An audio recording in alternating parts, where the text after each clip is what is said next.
What's up, guys? Welcome back to another episode of Cards and Coffee. Today I have 3 Albaz Strike structure decks. I'm going to be cracking these things open, showing you exactly all the amazing cards inside.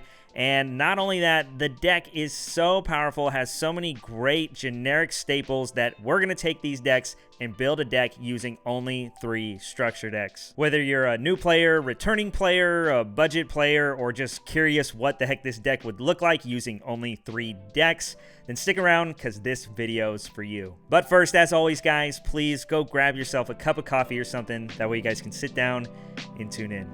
Let's do this.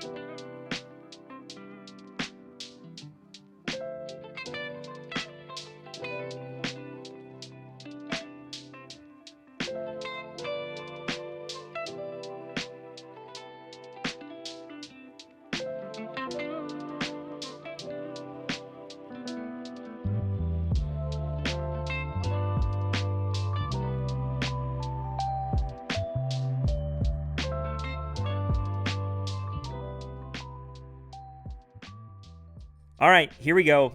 3 structure decks. I'm super pumped for this. I can't wait to crack this open. There are so many amazing staples in here. Plus, the new support for the Despia Albaz archetype is really amazing. Now, not only are we going to be building a deck today, but I also plan on building a very competitive list for you guys to profile in the future. And in addition, I also plan on making a budget build of this deck. I know 3 structure decks is already very budget enough, but with a little bit more cash, you can take this deck to the next level without having to play Adventure or DPE or all these crazy hand traps that cost so much money. So if that's something you're into as well, comment down below. I plan on making both profiles to go alongside this.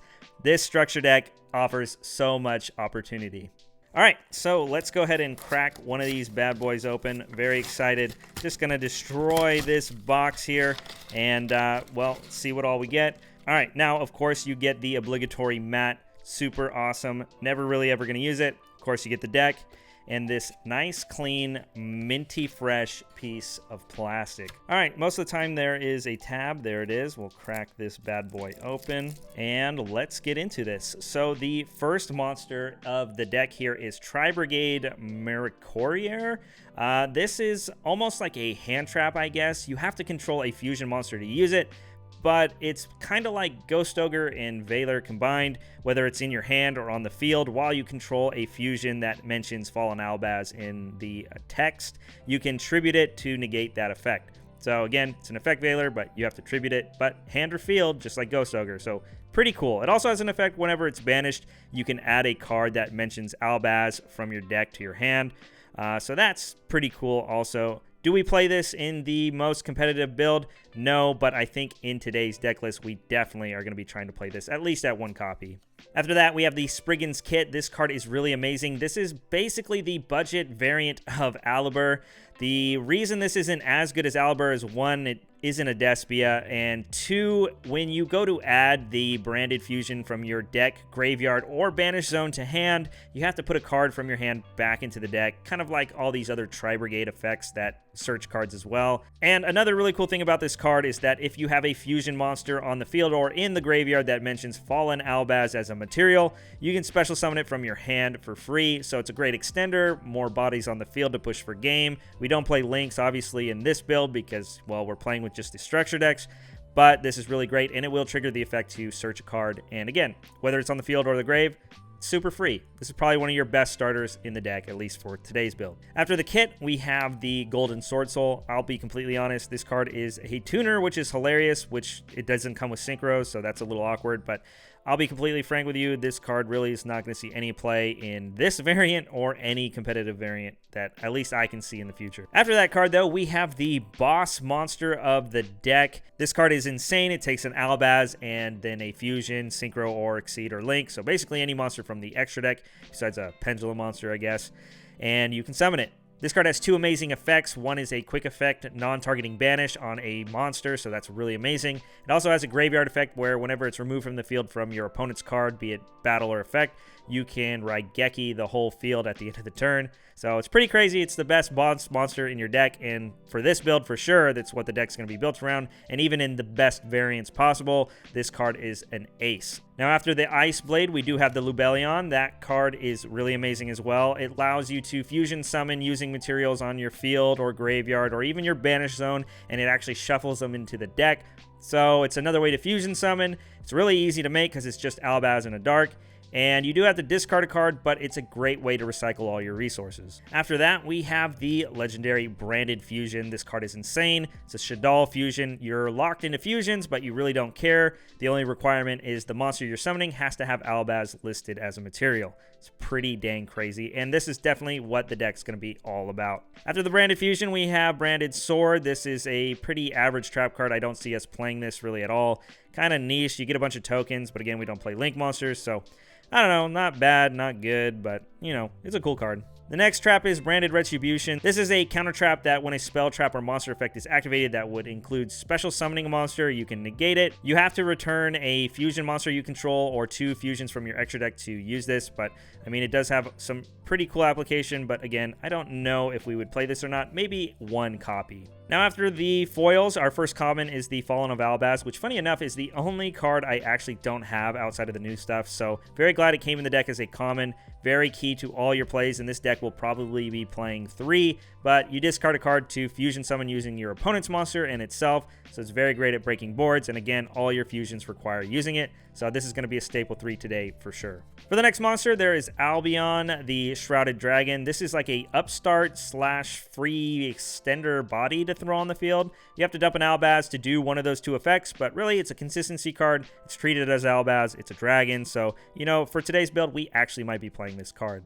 After that, we have the Fleur de Lis, a really great reprint. Maybe we play one today because we're probably going to be playing the Titaniclad in the extra deck, but all in all, great reprint. Super juiced that it was in here. After that, we have Red MD, pretty cool for the dragons again. Now, I think the reason Konami included all this dragon support is because Branded in White is in this deck, and that card requires you to use dragons to fuse, so I guess it kind of made sense, but yeah, I mean, it's cool. Definitely will be gladly taking these reprints. There's also a couple of Kaijus. This one's the Thunder King, which is a light. I believe the Dark's in here as well. Chaos Legionnaire as a common is really amazing. There's the Dark Kaiju, like I mentioned. Artifact Scythe, I feel like that means it's not going to get banned since it just got printed, but you never know. It's only a common. It's not like it's worth money, but it's pretty cool that now we have it as a common, and there is ways that we can special summon monsters from our graveyard in the structure deck, so who knows, maybe we play the one because it's pretty easy to send to the grave.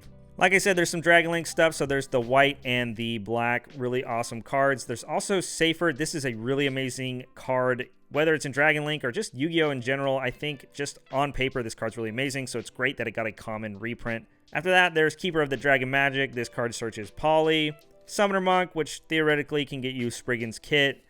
Ghost Ogre, which is an amazing hand trap right now, especially against all these adventure decks running around.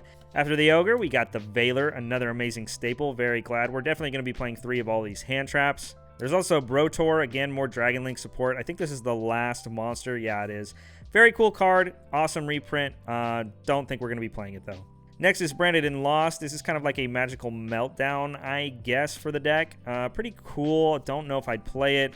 There's the Branded in White. We might actually play this in today's build because outside of Branded Fusion and then like Fusion Substitute, really this is the next best fusion spell, and it is also searchable. You need a dragon, but again, not that big a deal. After that, it's just a couple other branded stuff. Branded Bond, which is cool. There's also Fusion Gate, which is cool. Fusion Recycling Plant, that's interesting because it can recycle Poly. And funny enough, the deck doesn't come with Poly. It only comes with Fusion Substitute, which is always treated as Poly. But, you know, this is actually a pretty good printing. I think it's been printed maybe once or twice outside of this. After that, we have Gold Sark. This is pretty cool. It actually combos with the bird that I showed off earlier, being able to banish it and then search any of your Albaz cards. Pot of Extravagance, an amazing staple card, and in this deck, we're definitely going to be playing 3 of it. Draw power is always amazing, and again, we're going to play like basically 3 of every extra deck card, so why the heck not?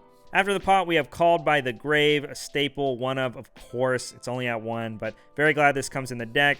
We also have Dark Ruler No More. This card is insane, and it's definitely going to help this deck break boards, especially when we're on a budget. Very glad this came in the deck. I think this is going to be very great for our deck. After the Dark Ruler, there's just a bunch of branded traps. There's Screams, which is an okay card. Judgment, which is probably a worse card.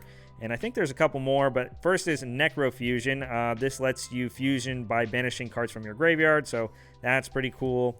Back to the front, which I actually think we're going to be playing 3 of today. It's basically called the Haunted. You can bring back the artifact, you can bring back the kit and search. There's so many cool things we can do with this. Even bringing back fusions to reuse their effect is going to be really amazing, so definitely think this is going to be a staple 3 of. Next is Warning Point, which is what IDP got cut for, which is kind of sad, but I mean, this is a cool card, so I know I personally don't own this card, so I definitely am glad I at least have this for my collection, but, you know, IDP, definitely a higher value card. After the Warning Point, there can be only one. This is an amazing floodgate, especially in this deck specifically. Outside of Adventure, this card can be very good, but since 90% of the decks play Adventure, I mean, if you can stop the Adventure package from going off with something like Ghost Ogre, then you're good, but outside of that, there's a lot of easy ways to get over this card, but I think in this deck, we should definitely be playing it because all in all, it's a blowout card. After the There Can Be Only, there's also D-Barrier, an amazing kind of pseudo floodgate card, which could potentially skip certain decks' turns, whether it's the Tangy deck or even the Mirror Match. This card's very insane. Glad this has a reprint. And I believe this is the last card in the deck, Waking the Dragon. Hilarious card. Don't know if we're going to play it, but it's pretty cool for the side deck. It comes in and out of formats. After that, we just have a bunch of fusion monsters. We have Titaniclad, a very great reprint. We have the Glory Dragon, which is pretty cool. We have the Iron Dash Dragon, which is, again, another really cool Spriggans fusion. And Albion. This is very important because this card was getting pretty pricey, but luckily it's a common in this deck as well. This is the main search card because in the end phase, when it's sent to the grave, you can set or add a branded spell from your deck to the field or hand. And of course, it lets you fusion summon by banishing materials from the grave, kind of like a Miracle Fusion. Pretty cool. After the Albion is a bunch of these tokens, and I really think these look amazing. I just want to show you guys. Okay, there is the Shrouded, there's Ecclesia, there's the Tri-Brigade, the Virtuous Vestals, and my personal favorite is the Albaz. I think it looks really amazing. I wish these came foil, but, you know, definitely will take these tokens. Gotta be honest, this structure deck is one of the best in a long time. I think it rivals the Shaddoll structure deck from a while back. A lot of great staples and the makings of a great deck in here. Very excited to build a deck, and I'll see you guys in a couple seconds. All right, guys, here it is, the 3 structure deck profile. Great for any budget player or anybody returning to the game. I think what we have in front of us is actually a pretty good functioning deck, especially, like I mentioned, with all the staples that are included in this deck. It's really easy to build a deck that can be pretty successful, at least on a local level. So, starting things off, as you can see with the top card on the deck, we are going to be starting off with 3 copies of Spriggan's Kit. This is going to be your main searcher in the deck because, again, we do not have Albaz. But again, it's not that big a deal. Spriggan's Kit is an amazing card on normal or special. It can add a branded spell or trap to hand. But the downside is you have to put another card from your hand back into the deck. So really, at the end of the day, this is probably, no, yeah, for sure, this is the best consistency card in your deck. After the kit, we are playing 3 copies of Fallen of Albaz. Normally, you want to play 2, but since we don't have the Despia engine in this deck, the Albaz count is bumped to 3 just because this is the heart and soul of all your fusion plays. And while there are ways to recycle it, having access to one in your deck at all times is going to be pretty important. Not only that, this is an amazing card going second on normal or special. You can ditch a card to fusion summon using itself and one of your opponent's monsters. Really great at breaking boards, and again, you need it for all your fusion plays, so might as well max it out. After the Albaz, I am playing 2 copies of Albion. This is a upstart goblin for the deck. I would play 3, but it is once per turn, so I really don't want to draw multiples. It does have a couple other cool effects, one being it's always treated as Fallen of Albaz, whether it's on the field or in the grave. So really, it's just another way to fuse using it from the graveyard if you don't already have access to Albaz. Plus, you can special summon it from the hand by sending Albaz from the deck to the grave as well. So, all in all, pretty cool extender, and again, it's an Albaz, so why not? After the Albion, I'm on 2 copies of Tri-Brigade Mercurier. This is basically an effect veiler as long as you have a fusion that lists Albaz on the field. pretty dang good. You have to tribute it as cost to use the effect, but it's very similar to Ghost Ogre, where you can use this effect in hand or on the field. We do play some ways to get it back on the field as well, so pretty cool. It's really a great utility card for the deck. Speaking of hand traps, the deck did come with a couple of them. We are maxing out on all of them. 3 copies of Effect Veiler and 3 copies of Ghost Ogre. These cards are really amazing right now in the current meta. Ghost Ogre being able to stop stuff like the Adventure Package and even the Sword Souls, and of course Effect Veiler stopping like Hulk or Auroradon. It's a really great hand trap, and they're both lights, so it has synergy with your Branded Fusion whenever you're trying to make an Albion play. After the hand traps, I'm playing 2 Kaijus. I'm playing the Dark one. You could play more if you want to, but I really don't want to brick on them. If I played another, maybe I'd play 1 light. That way, if I drew the light and a dark, I can give myself the big one. But all in all, this deck doesn't have the craziest plays with the limitations we have only using the structure decks. So having Kaijus to just pluck off problem cards to let you play whatever combo you have access to is really, really good for this deck. After the Kaiju, I'm playing 1 Fleur-de-Lis, searchable with the Ash Dragon. It's a 3k beater, it's an extender, it can throw itself out on the field. I don't think I'd ever play more than 1, but really, it's a light, worst case scenario. For the last monster in the deck, I am playing the 1 Artifact Scythe. Like I mentioned with the Mercurier, there are ways we can bring monsters back from the grave, so dumping this off of the Branded Fusion and then bringing it back with Back to the Front could easily Scythe lock your opponent. Very hilarious that that is an option. You have to hard draw the Back to the Front, but Scythe is a hell of a card right now, so since we have access to the Scythe combo in this deck, you better believe we're going to be playing it. That's it for the monsters, nothing fancy. There were a couple other cards I was considering playing, but all in all, I really feel like this was the most streamlined version that I could put forward using what we had. For the spells, of course, we're playing 3 of the best card in Yu-Gi-Oh! Right now, 3 Branded Fusion. Basically a Shaddoll fusion. You have to use Albaz as a material, and it locks you into fusions for the entirety of the turn. So really, that's not a limitation for us because all we play is fusions. But you do want to keep that in mind if you do start playing links, if maybe you picked up some to add to this deck. After the Branded Fusion, I was considering playing the Fusion Sub or any of the other fusion cards that came in the deck, but I think in the end I just opted to play 2 Branded in White. It's not the best fusion card, but it is a branded fusion spell, so I wanted to maximize the branded cards that we had. Well, I guess not maximize, because then I would be playing 3, but I still feel like this is a really great fusion card. After the Branded in White, we are playing 3 Pot of Extravagance, obviously an amazing staple card. We basically play 3 of all the good fusions and a couple of the others, so really you don't care what you banish in this deck, as long as you don't banish all of 1 card.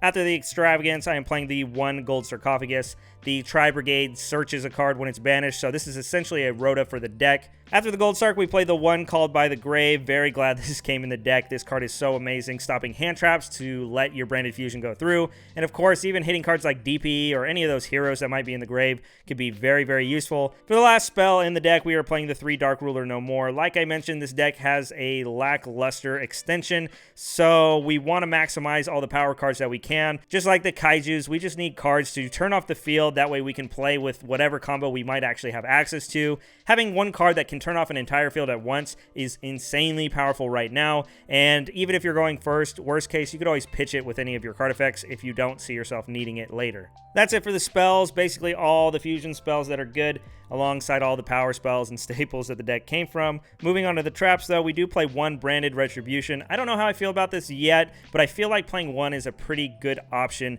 If you already have Branded Fusion, this is a good card to search off of your kit. After the Retribution, like I mentioned, we are on 3 copies of Back to the Front. I think this is a great extender for the deck. It's unfortunate it's a trap card, so you have to set it. But then again, it is awesome because you can recur stuff like your Scythe during your opponent's turn. You can bring back Ghost Ogre or the Tri-Brigade to interrupt, or even bringing back something like your Ice Blade for further interruption. Makes for a very cool card that works with this deck very well. For the last trap in the deck, we are playing 3. There can be only 1. This Floodgate is really amazing.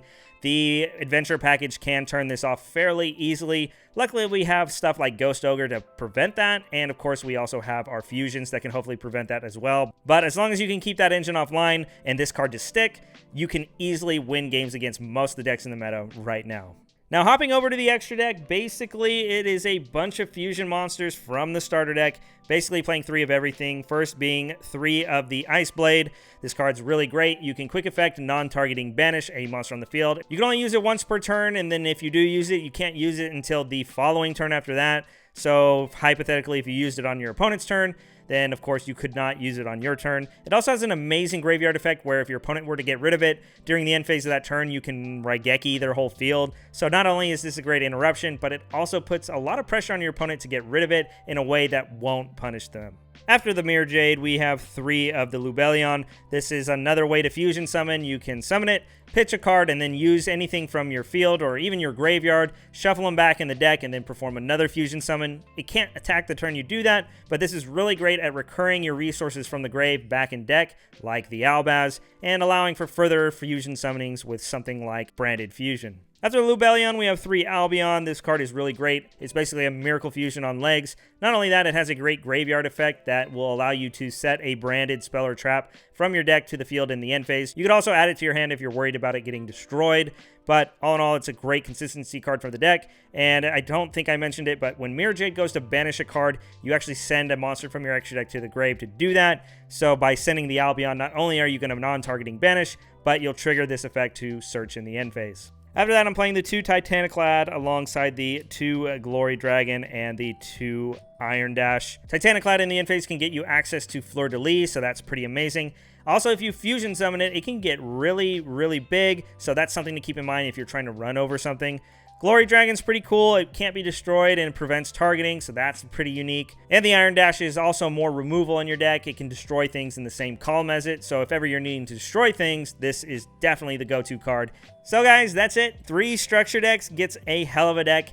Very good for your money's worth at least. All the staples, a great engine, and again, like I said, there are so many cheap cards you could pick up that you could just add to this deck to make it even better. Look forward to another video coming out soon. I'm going to be doing a budget deck profile of this as well. That way, if maybe you don't have access to Chimera or Alibur, I could still show you an amazing build without breaking the bank. Albaz Strike is a hell of a deck, and I am looking forward to the future. This format is just getting that much better. Here's hoping to see you guys next time. Peace.